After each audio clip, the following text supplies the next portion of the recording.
ਸਤਿਨਾਮ ਵਾਹਿਗੁਰੂ ਸਤਿਨਾਮ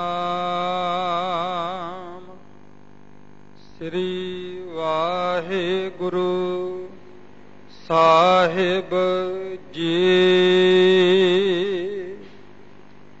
ਸ਼ਲੋਕ ਮਹੱਲਾ ਤੀਜਾ। ਮਨ ਪ੍ਰਤੀਤ ਨ ਆਈਆ, ਸਹਿਜ ਨ ਲੱਗੋ ਭਾਉ। ਸਬਦੈ ਸਾਧ ਨ ਪਾਇਓ, ਮਨ ਹੱਠ ਕਿਆ ਗੁਣ ਗਾਏ। ਮਨ ਪ੍ਰਤੀਤ ਨ ਆਈਆ, ਸਹਿਜ ਨ ਲੱਗੋ ਭਾਉ। ਸਬਦੈ ਸਾਧ ਨ ਪਾਇਓ, ਮਨ ਹੱਠ ਕਿਆ ਗੁਣ ਗਾਏ। ਨਾਨਕ ਆਇਆ ਸੋ ਪਰਵਾਨ ਹੈ, ਜੇ ਗੁਰਮੁਖ ਸੱਚ ਸਮਾਏ। ਮਹੱਲਾ ਤੀਜਾ। ਆਪਣਾ ਆਪਣਾ ਪਛਾਣੈ ਮੂੜਾ, ਅਵਰਾ ਆਖ ਦੁਖਾਏ। ਮੁੰਡੇ ਦੀ ਖਸਲਤ ਨਾ ਗਈਆ ਅੰਧੇ, ਵਿਛੜ ਚੋਟਾਂ ਖਾਏ। ਸਤਿਗੁਰ ਕੈ ਭਏ ਭੰਨ ਨਾ ਘੜਿਓ, ਰਹੈ ਅੰਕ ਸਮਾਏ। ਅਨ ਦਿਨ ਸਹਿਸਾ ਕਦੇ ਨਾ ਚੂਕੈ, ਬਿਨ ਸਬਦੈ ਦੁਖ ਪਾਏ। ਕਾਮ ਕ੍ਰੋਧ ਲੋਭ ਅੰਤਰ ਸਬਲਾ, ਨਿਤ ਧੰਦਾ ਕਰਤ ਵਿਹਾਏ। ਚਰਨ ਕਰ ਦੇਖਤ ਸੁਣ ਥਕੇ, ਦੇਹ ਮੁੱਕੇ ਨੇੜਾ ਆਏ।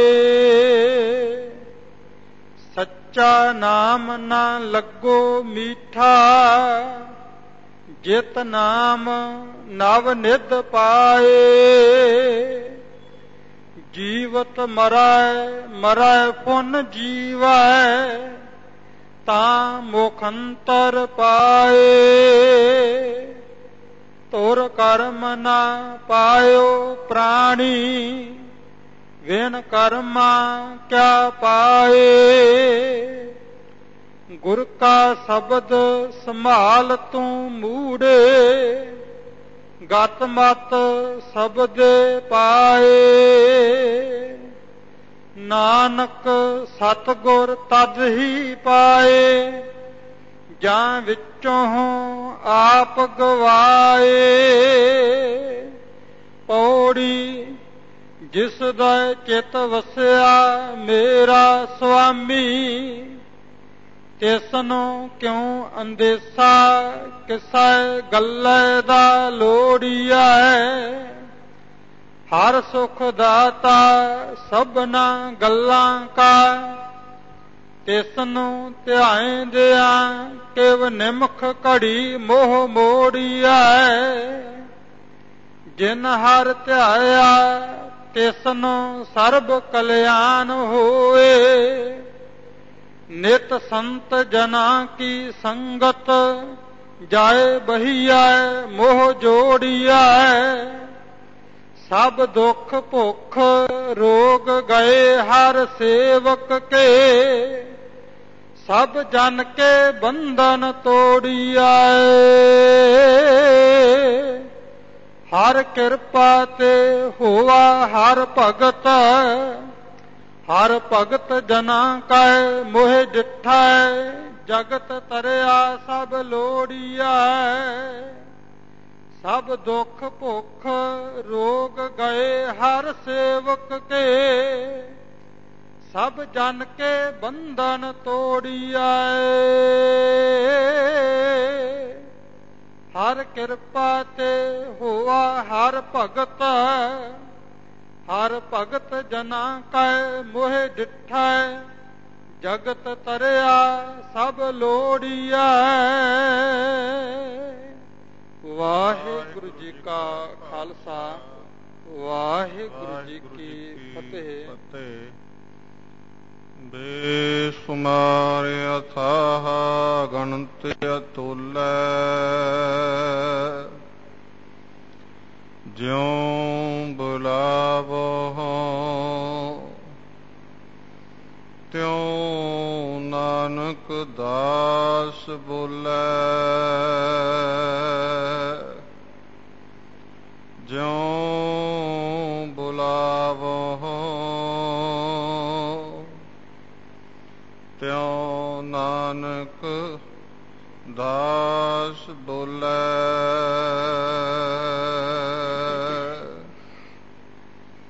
ਪਰਮ ਸਨਮਾਨ ਅਤੇ ਸਤਿਕਾਰਯੋਗ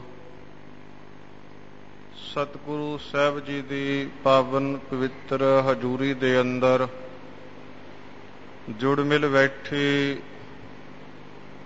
ਗੁਰੂ ਨਿਵਾਜੇ, ਗੁਰੂ ਸਵਾਰੀ, ਗੁਰੂ ਖਾਲਸਾ ਸਾਧ ਸੰਗਤ ਜੀ, ਆਓ ਜਿੱਥੇ ਜਿੱਥੇ ਦੇਸ਼ ਵਿਦੇਸ਼ ਵਿੱਚ ਵੀ ਆਪ ਇਸ ਪਾਵਨ ਪਵਿੱਤਰ ਗੁਰੂ ਕੇ ਸ਼ਬਦ ਮੁਖ ਵਾਕ ਨੂੰ ਸੁਣਨ ਵਾਸਤੇ ਇਕਾਗਰ ਮਨ ਹੋ ਜੁੜ ਮਿਲ ਬੈਠੇ ਹੋ। ਇੱਕ ਵਾਰ ਸਾਰੇ ਹੀ ਰਸਨਾ ਨੂੰ ਫੇਰ ਪਵਿੱਤਰ ਕਰੀਏ।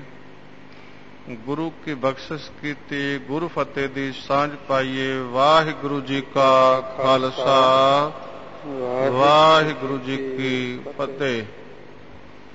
ਹਰ ਰੋਜ਼ ਦੇ ਇਸ ਪਾਵਨ ਸਥਾਨ ਦੇ ਨਿਯਮ ਅਨੁਸਾਰ ਜੋ ਸੱਚਖੰਡ ਸ੍ਰੀ ਹਰਿਮੰਦਰ ਸਾਹਿਬ ਜੀ ਤੋਂ ਪਰਮ ਕਿਰਪਾਲੂ ਜਗਤ ਗੁਰੂ ਅੰਮ੍ਰਿਤ ਵੇਲੇ ਪ੍ਰਕਾਸ਼ਵਾਨ ਹੋ ਕਰਕੇ ਧੰਨ ਸ੍ਰੀ ਗੁਰੂ ਗ੍ਰੰਥ ਸਾਹਿਬ ਜੀ ਸਾਡੇ ਜਗਤ ਜੀਆਂ ਦੀ ਕਲਿਆਣ ਹਿਤ ਪਵਿੱਤਰ ਮੁਖ ਵਾਕ ਬਖਸ਼ਿਸ਼ ਕਰਦੇ ਹਨ। ਉਸ ਮੁਖ ਵਾਕ ਦੀ ਪਾਵਨ ਪਵਿੱਤਰ ਵਿਚਾਰ ਕਥਾ ਇਸ ਪਾਵਨ ਸਥਾਨ ਗੁਰਦੁਆਰਾ ਮੰਜੀ ਸਾਹਿਬ ਦੀਵਾਨ ਹਾਲ ਵਿਖੇ ਆਪ ਸਮੁੱਚੀਆਂ ਸੰਗਤਾਂ ਜੁੜ ਮਿਲ ਕਰਕੇ ਸ਼ਬਦ ਦੀ ਵਿਚਾਰ ਸੁਣ ਕੇ ਹਰ ਰੋਜ਼ ਲਾਹਾ ਪ੍ਰਾਪਤ ਕਰਦੇ ਆ ਰਹੇ ਹੋ। ਗੁਰਸੰਗਤ ਜੀ, ਅੱਜ ਦਾ ਪਾਵਨ ਪਵਿੱਤਰੇ ਮੁਖ ਵਾਕ ਵਿਹਾਗੜੇ ਦੀ ਵਾਰ ਅੰਦਰ ਚੌਥੀ ਪੌੜੀ ਨਾਲ ਸੰਬੰਧਿਤ ਤੀਸਰੇ ਸਤਿਗੁਰੂ ਧੰਨ ਸਤਿਗੁਰੂ ਸ੍ਰੀ ਗੁਰੂ ਅਮਰਦਾਸ ਜੀ ਮਹਾਰਾਜ ਦੇ 2 ਸ਼ਲੋਕ ਉਚਾਰਨ ਕੀਤੇ ਹੋਏ ਆਪ ਸਰਵਨ ਕੀਤੇ ਹਨ। ਪਰਮ ਕਿਰਪਾਲੂ ਜਗਤ ਗੁਰੂ ਧੰਨ ਗੁਰੂ ਅਮਰਦਾਸ ਜੀ ਮਹਾਰਾਜ ਨੇ ਇਸ ਪਾਵਨ ਪਵਿੱਤਰ ਮੁਖ ਵਾਕ ਦੇ ਆਦ ਵਿੱਚ ਆਰੰਭ ਵਿੱਚ ਗੁਰੂ ਦੇ ਉੱਤੇ ਗੁਰਸਿੱਖ ਦੀ ਪ੍ਰਤੀਤ ਭਰੋਸਾ ਯਕੀਨ ਹੋਣਾ ਅਤਿਅੰਤ ਜ਼ਰੂਰੀ ਦਰਸਾਇਆ ਹੈ। ਜੇਕਰ ਗੁਰਸਿੱਖ ਨੂੰ ਗੁਰੂ ਦੇ ਉੱਤੇ ਪੂਰਨ ਪ੍ਰਤੀਤ ਨਹੀਂ, ਭਰੋਸਾ ਨਹੀਂ, ਸ਼ਰਧਾ ਨਹੀਂ ਹੈ, ਉਹ ਭਾਵੇਂ ਜਿਤਨੇ ਵਾਰੀ ਮਰਜ਼ੀ ਆਈ ਜਾਈ ਜਾਵੇ, ਜੋ ਕੁਝ ਮਰਜ਼ੀ ਸਾਧਨ ਕਰੀ ਜਾਵੇ, ਗੁਰੂ ਤੇ ਭਰੋਸਾ ਧਾਰਨ ਕੀਤੇ ਤੋਂ ਬਿਨਾਂ ਉਹਦਾ ਉਹ ਕੁਝ ਸਫਲਾ ਨਹੀਂ ਹੋਣਾ। ਅਸਲ ਵਿੱਚ ਮੇਰੇ ਸਮਰੱਥ ਗੁਰੂ ਜੀ ਨੇ ਇਹ ਜੋ ਪੌੜੀ ਨਾਲ ਆਰੰਭ ਵਿੱਚ ਸੰਬੰਧਿਤ 2 ਸ਼ਲੋਕ ਉਚਾਰਨ ਕੀਤੇ ਨੇ, ਇਹਨਾਂ ਸ਼ਲੋਕਾਂ ਦੇ ਅੰਦਰ ਜੇ ਕਹਿ ਲਈਏ ਸਤਿਗੁਰੂ ਜੀ ਨੇ ਗੁਰਮੁਖ ਤੇ ਮਨਮੁਖ ਦੀ ਹੀ ਅਵਸਥਾ ਉਜਾਗਰ ਕੀਤੀ ਹੈ। ਆਰੰਭ ਵਿੱਚ ਵੀ ਸ਼ਬਦ ਦੇ ਸਤਿਗੁਰੂ ਨੇ ਜੋ ਪ੍ਰਤੀਤ ਤੋਂ ਸਖਣਾ ਵਾਂਝਾ ਮਨਮੁਖ ਹੈ, ਉਸ ਦਾ ਜੋ ਸਿਧਾਂਤ ਹੈ, ਜੋ ਮਨਮੁਖ ਦੀ ਕਰਨੀ ਹੈ, ਜੋ ਮਨਮੁਖ ਗੁਰੂ ਬਖਸ਼ਿਸ਼ ਤੋਂ ਵਾਂਝਾ ਹੈ, ਉਹਦਾ ਰੂਪ ਵਰਣਨ ਕੀਤਾ ਹੈ। ਤੇ ਸੰਸਾਰ ਦੇ ਅੰਦਰ ਆਉਣਾ ਕਿਹਦਾ ਸਫਲ ਹੈ? ਮੇਰੇ ਸਤਿਗੁਰੂ ਜੀ ਨੇ ਇਸ ਪਹਿਲੇ ਸ਼ਲੋਕ ਦੀ ਅਖੀਰਲੀ ਪੰਕਤੀ ਦੇ ਅੰਦਰ ਕਿਰਪਾ ਕਰਕੇ ਦੱਸਿਆ ਵੀ ਸੰਸਾਰ ਅੰਦਰ ਆਉਣਾ ਤਾਂ ਭਾਈ ਜਿਹੜਾ ਗੁਰੂ ਦੇ ਸਨਮੁਖ ਹੈ, ਗੁਰਮੁਖ, ਜੋ ਗੁਰੂ ਦੇ ਵਚਨਾਂ ਤੇ ਭਰੋਸਾ ਕਰਦਾ, ਗੁਰੂ ਕੇ ਹੁਕਮ ਨੂੰ ਮੰਨਦਾ, ਗੁਰੂ ਤੇ ਜਿਹਨੂੰ ਪੂਰਨ ਭਰੋਸਾ ਹੈ, ਉਹਦਾ ਸੰਸਾਰ ਅੰਦਰ ਆਉਣਾ ਸਫਲਾ ਹੈ। ਦੂਸਰੇ ਸ਼ਲੋਕ ਦੇ ਆਰੰਭ ਵਿੱਚ ਹੀ ਫਿਰ ਸਤਿਗੁਰੂ ਨੇ ਐਸੇ ਮਨਮੁਖ ਮੂਰਖ ਦਾ ਜ਼ਿਕਰ ਕੀਤਾ ਜਿਹੜਾ ਆਪੇ ਦੇ ਪਛਾਣਨ ਤੋਂ ਵਾਂਝਾ ਹੈ। ਮੂਰਖ ਹੈ, ਉਸ ਮੂਰਖ ਦੀ ਆਦਤ, ਮੂਰਖ ਦਾ ਸੁਭਾਅ, ਮਨਮੁਖ ਦਾ ਸੁਭਾਅ ਸਤਿਗੁਰੂ ਜੀ ਨੇ ਵਿਸ਼ਾਲ ਰੂਪ ਵਿੱਚ ਦਰਸਾਇਆ ਹੈ। ਸੋ ਗੁਰਸੰਗਤ ਜੀ, ਅਸੀਂ ਆਉਂਦੇ ਤਾਂ ਸੰਸਾਰ ਦੇ ਅੰਦਰ ਜਿਤਨੇ ਵੀ ਜੀ ਹਾਂ, ਜੇ ਸਥੂਲ ਰੂਪ ਵਿੱਚ ਅਸੀਂ ਵਿਚਾਰ ਲੈ ਲਈਏ, ਸੰਸਾਰ ਅੰਦਰ ਦੋ ਤਰ੍ਹਾਂ ਦੇ ਹੀ ਜੀਵ ਹਨ। ਇੱਕ ਮਨਮੁਖ ਹਨ, ਇੱਕ ਗੁਰਮੁਖ ਹਨ। ਉਹਨਾਂ ਨੂੰ ਹੀ ਅੱਗੇ ਜਿਵੇਂ ਮਰਜੀ ਵਿਸਥਾਰ ਪੂਰਵਕ ਉਹਨਾਂ ਦਾ ਨਿਰਣਾ, ਭਾਵੇਂ ਉਹਨਾਂ ਨੂੰ ਦੈਂਤ ਕਹਿ ਲਓ, ਦੇਵਤੇ ਕਹਿ ਲਓ, ਅੱਗੇ ਤੋਂ ਅੱਗੇ ਉਹਨਾਂ ਦਾ ਰੂਪ। ਪਰ ਜਿਹੜੇ ਮਨਮੁਖ ਤੇ ਗੁਰਮੁਖ ਹਨ ਧਾਰਮਿਕ ਗ੍ਰੰਥਾਂ ਦੇ ਅੰਦਰ, ਉਹ ਵੀ ਕਈ ਕਈ ਤਰ੍ਹਾਂ ਦੇ ਦਰਸਾਏ ਹਨ। ਮਨਮੁਖ ਜੋ ਹੈ, ਚਾਰ ਤਰ੍ਹਾਂ ਦਾ ਮਨਮੁਖਾਂ ਦਾ ਸੁਭਾਅ ਵਰਣਨ ਕੀਤਾ ਹੈ। ਜੋ ਮਨਮੁਖ ਹੈ ਸੰਸਾਰ ਦੇ ਅੰਦਰ, ਜਦੋਂ ਉਹ ਦੂਸਰੇ ਵੱਲ ਦੇਖਦਾ ਹੈ ਮਨਮੁਖ, ਕੋਈ ਉਹਨੂੰ ਦੂਸਰਾ ਪੁਰਸ਼ ਸੰਸਾਰਿਕ ਪਦਾਰਥਾਂ ਕਰਕੇ, ਬਾਹਰਲੀ ਵਿਭੂਤੀ ਮਾਇਆ ਕਰਕੇ ਉਸ ਮਨਮੁਖ ਨੂੰ ਜੇ ਕੋਈ ਸੁਖੀ ਨਜ਼ਰ ਆਉਂਦਾ ਤਾਂ ਮਨਮੁਖ ਸੁਖੀ ਨੂੰ ਦੇਖ ਕੇ ਬੜਾ ਦੁਖੀ ਹੁੰਦਾ ਹੈ। ਇਹ ਮਨਮੁਖ ਦਾ ਸੁਭਾਅ ਹੈ ਵੀ ਇਹ ਸੁਖੀ ਕਿਉਂ ਆ। ਮਨਮੁਖ ਦੂਸਰੇ ਨੂੰ ਸੁਖੀ ਦੇਖ ਕੇ ਉਹ ਬਹੁਤ ਦੁਖੀ ਹੁੰਦਾ ਹੈ। ਜੇ ਸੰਸਾਰ ਅੰਦਰ ਕੋਈ ਉਸ ਨੂੰ ਦੂਸਰਾ ਨਿਗਾਹ ਮਾਰਿਆ ਕੋਈ ਦੁਖੀ ਪ੍ਰਤੀਤ ਹੁੰਦਾ ਹੈ, ਕਿਸੇ ਵਿਵਾਦਾਂ 'ਚ ਘਿਰਿਆ, ਕਿਸੇ ਬਿਮਾਰੀਆਂ ਰੋਗਾਂ 'ਚ ਘਿਰਿਆ, ਕਿਸੇ ਹੋਰ ਆਰਥਿਕ ਤੌਰ ਦੇ ਉੱਤੇ ਕੋਈ ਸੰਸਾਰ 'ਚ ਉਹਨੂੰ ਦੁਖੀ ਨਜ਼ਰ ਆਉਂਦਾ ਹੈ, ਮਨਮੁਖ ਉਸ ਨੂੰ ਦੇਖ ਕੇ ਫਿਰ ਬੜਾ ਖੁਸ਼ ਹੁੰਦਾ ਵੀ ਇਹ ਦੁਖੀ ਹੈ। ਇਹ ਮਨਮੁਖ ਦਾ ਸੁਭਾਅ ਹੈ। ਤੀਸਰਾ ਮਨਮੁਖ ਦਾ ਸੁਭਾਅ ਦੱਸਿਆ, ਜੇ ਕੋਈ ਸੰਸਾਰ ਅੰਦਰ ਕਿਸੇ ਮਨੁੱਖ ਦਾ ਜਸ ਹੁੰਦਾ ਹੈ, ਕਿਸੇ ਦੀ ਪ੍ਰਭਤਾ ਹੈ, ਕਿਸੇ ਦੀ ਵਡਿਆਈ ਆ, ਕਿਸੇ ਦਾ ਸਤਿਕਾਰ ਹੁੰਦਾ, ਮਨਮੁਖ ਵੇਖ ਲੈਂਦਾ ਫਿਰ ਬੜਾ ਸੜਦਾ ਵੀ ਇਹਦਾ ਕਿਉਂ ਲੋਕ ਸਤਿਕਾਰ ਕਰਦੇ ਨੇ, ਇਹਦੀ ਕਿਉਂ ਵਡਿਆਈ ਹੋ ਰਹੀ ਹੈ, ਇਹਦੀ ਕਿਉਂ ਮਹਿਮਾ ਹੋ ਰਹੀ ਆ, ਕਿਉਂਕਿ ਉਹਦੇ 'ਚ ਆਪਣੇ 'ਚ ਉਹ ਗੁਣ ਹੈ ਨਹੀਂ, ਉਹਦਾ ਕੋਈ ਸਤਿਕਾਰ ਕਰਦਾ ਨਹੀਂ, ਉਹਦੀ ਕੋਈ ਵਡਿਆਈ ਕਰਦਾ ਨਹੀਂ, ਉਹਨੂੰ ਕੋਈ ਸਨਮਾਨ ਦਿੰਦਾ ਨਹੀਂ, ਪਰ ਉਹ ਦੂਸਰੇ ਦਾ ਸਨਮਾਨ ਸਤਿਕਾਰ ਹੁੰਦਾ ਵੀ ਦੇਖ ਕੇ ਸਹਿ ਨਹੀਂ ਪਾਉਂਦਾ। ਇਹ ਮਨਮੁਖ ਦਾ ਸੁਭਾਅ ਹੈ। ਚੌਥਾ ਭੈੜਾ ਗੁਣ ਮਨਮੁਖ ਦਾ ਇਹ ਦਰਸਾਇਆ ਹੈ, ਮਨਮੁਖ ਦੀ ਜੇ ਕੋਈ ਗੱਲ ਮੰਨੇ ਵੀ ਨਾ ਤਾਂ ਹੱਠ ਨਾਲ ਉਹਨੂੰ ਮਨਾਉਣ ਦਾ ਉਹ ਯਤਨ ਕਰਦਾ। ਆਪ ਨੂੰ ਸਮਝ ਕੋਈ ਨਹੀਂ, ਆਪ ਸਿਆਣਾ ਕੋਈ ਨਹੀਂ, ਆਪ ਵਿੱਚ ਚੰਗਾ ਗੁਣ ਕੋਈ ਨਹੀਂ, ਆਪਣੇ ਆਪ ਮਨਮੁਖ ਚੰਗਾ ਬਣ ਕੇ ਨਾ ਦੂਜੇ ਨੂੰ ਵੀ ਉਹ ਜਿਹੜਾ ਭੈੜਾ ਔਗਣ ਹੈ ਉਹ ਦੇਣਾ ਚਾਹੁੰਦਾ ਹੱਠ ਦੇ ਨਾਲ। ਹੁਣ ਜਿਹਨੂੰ ਕੁਝ ਸਮਝ ਹੈ ਉਹ ਮਨਮੁਖ ਦੀ ਗੱਲ ਸੁਣਨ ਨੂੰ ਤਿਆਰ ਨਹੀਂ, ਸਮਝ ਵਾਲਾ ਮਨੁੱਖ, ਪਰ ਉਹ ਹੱਠ ਨਾਲ ਉਹਨੂੰ ਸੁਣਾਉਣਾ ਚਾਹੁੰਦਾ। ਇਹ ਮਨਮੁਖ ਦੇ ਇਸ ਤਰ੍ਹਾਂ ਦੇ ਕੁਝ ਚਾਰ ਔਗਣ ਧਾਰਮਿਕ ਗ੍ਰੰਥਾਂ ਦੇ ਅੰਦਰ ਦਰਸਾਏ ਹਨ। ਇਹਦੇ ਉਲਟ ਗੁਰਮੁਖ ਦਾ ਕਿੰਨਾ ਚੰਗਾ ਸੁਭਾਅ ਹੈ। ਗੁਰਮੁਖ ਦੇ ਅੰਦਰ ਇਹ ਗੁਣ ਨੇ ਜਿਹੜੇ ਧਾਰਮਿਕ ਸ਼ਾਸਤਰਾਂ ਦੇ ਅੰਦਰ ਵਰਣਨ ਕੀਤੇ ਨੇ, ਕਰਨਾ, ਮੁੱਦਤਾ, ਮੈਤਰੀ, ਅਪੇਖਿਆ। ਗੁਰਮੁਖ ਜਦੋਂ ਕਿਸੇ ਦੂਸਰੇ ਨੂੰ ਦੁਖੀ ਦੇਖਦੇ ਨੇ ਫਿਰ ਕਰਨਾ 'ਚ ਢਲ ਜਾਂਦੇ ਨੇ। ਉਹਨਾਂ ਦੇ ਮਨ ਅੰਦਰ ਤਰਸ ਹੋ ਆਉਂਦਾ ਵੀ ਇਹ ਦੁਖੀ ਕਿਉਂ ਆ। ਕਰਨਾ 'ਚ ਢਲ ਕੇ ਉਹ ਵਾਹਿਗੁਰੂ ਦੇ ਅੱਗੇ ਵੀ ਅਰਦਾਸਾਂ ਬੇਨਤੀਆਂ ਕਰਨ ਵਿੱਚ ਢਲ ਜਾਂਦੇ ਨੇ, ਇਹ ਮਾਲਕ ਤਰਸ ਕਰ, ਇਹਨੂੰ ਸੁਖ ਬਖਸ਼। ਉਹ ਅੰਦਰ ਉਹਨਾਂ ਦਾ ਦਿਲ, ਉਹਨਾਂ ਦਾ ਮਨ ਇੰਨਾ ਕੋਮਲ ਗੁਰਮੁਖਾਂ ਦਾ ਹੁੰਦਾ ਹੈ, ਉਹ ਦੂਜੇ ਦੇ ਦੁੱਖ ਨੂੰ ਦੇਖ ਕਰਕੇ ਸਹਾਰ ਨਹੀਂ ਸਕਦੇ। ਇੱਥੋਂ ਤੱਕ ਕਿ ਉਹ ਆਪਣਾ ਆਪ ਸਭ ਕੁਝ ਵੀ ਉਹਨੂੰ ਦੇ ਕੇ ਉਹ ਦੂਜੇ ਨੂੰ ਸੁਖੀ ਕਰਨ ਦਾ ਯਤਨ ਕਰਦੇ ਨੇ। ਗੁਰਮੁਖਾਂ ਦੇ ਮਨ ਅੰਦਰ ਕਰਨਾ ਹੈ, ਕਿਰਪਾ ਹੈ, ਤਰਸ ਹੈ। ਗੁਰਮੁਖ ਜਦੋਂ ਕਿਸੇ ਦੂਸਰੇ ਨੂੰ ਸੁਖੀ ਦੇਖਦੇ ਨੇ ਫਿਰ ਬੜੇ ਪ੍ਰਸੰਨ ਹੁੰਦੇ ਨੇ ਵੀ ਵਾਹਿਗੁਰੂ ਤੈਂ ਇਹਨੂੰ ਬੜਾ ਸੁਖ ਬਖਸ਼ਿਆ, ਇਹ ਤੇਰੀ ਰਹਿਮਤ ਹੈ, ਤੇਰੀ ਕਿਰਪਾ ਹੈ।